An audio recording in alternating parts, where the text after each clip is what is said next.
శ్రీ చైతన్య మహాప్రభు స్వయాన రాధారాణి భావంలో వచ్చిన కృష్ణుడు, మరియు జగన్నాథ స్వామి స్వయాన కృష్ణుడే. సో కృష్ణుడి విరహంలో రాధారాణి పొందిన భావనని అర్థం చేసుకోవడం కోసమే శ్రీ చైతన్య మహాప్రభు జగన్నాథపురి వస్తారు. స్నాన పూర్ణిమ తర్వాత జగన్నాథ స్వామికి 15 రోజుల పాటు జ్వరం వస్తుంది. ఆయన దర్శనం ఎవరికి కలగదు. ఆ సమయాన్ని అనవసర అంటారనమాట. ఈ 15 రోజుల పాటు మహాప్రభుకి ప్రతి క్షణం కూడా యుగంలా గడుస్తుంది. తర్వాత స్వామివారు మళ్ళీ రథం మీదనే దర్శనమిచ్చినప్పుడు శ్రీ చైతన్య మహాప్రభు వారి యొక్క ఆనందానికి అవధులు లేకుండా పోతాయి.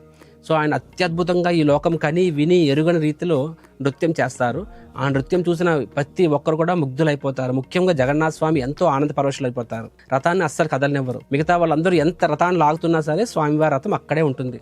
ఎప్పుడైతే మహాప్రభు నృత్యం పూర్తి చేస్తారో అప్పుడే మళ్ళీ జగన్నాథ స్వామి వారు రథాన్ని కదలనిస్తారనమాట. సో ఈ విధంగా స్వయాన కృష్ణుడైన మహాప్రభు రాధారాణి వారి యొక్క భావాన్ని, ఆ విరహ వేదన్ని ఈ రథయాత్ర ద్వారా తెలుసుకుంటారు.